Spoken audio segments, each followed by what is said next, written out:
Hello YouTube. It's gonna be a short video, but I instantly got to work and started making the incredible holiday light show.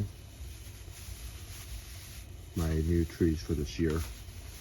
As you can see, here's all 8 rings. They do flex a little bit, but and all that. I'll make a separate video how to do the 2 smaller trees. Maybe I might do it on the small one and how to do it. But I made that and the cable for it.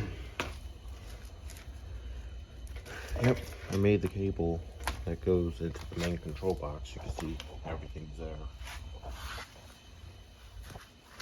So I'll show you exactly how I did it in another video. Here's the flexible tubing. I have enough to do the 2 smaller trees, thankfully. I might have to get another, make 5 feet of it if I need to. I'll just get some. That's not a big deal. But to do this, I had to order another 100 feet of this, and I might have to order another 50 more feet of it.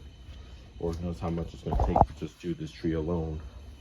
Like to run the wires from. This is not the control box for it, but a control box that's made out of wood just like this.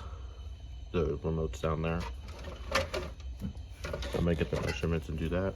And then how to do the small trees. So that's it. Here's all the garland. Some of the C7 strings. That is it. Thank you for watching, and I hope you enjoy this. This is going to be the best project I've ever done, and honestly, this is starting to look good so far.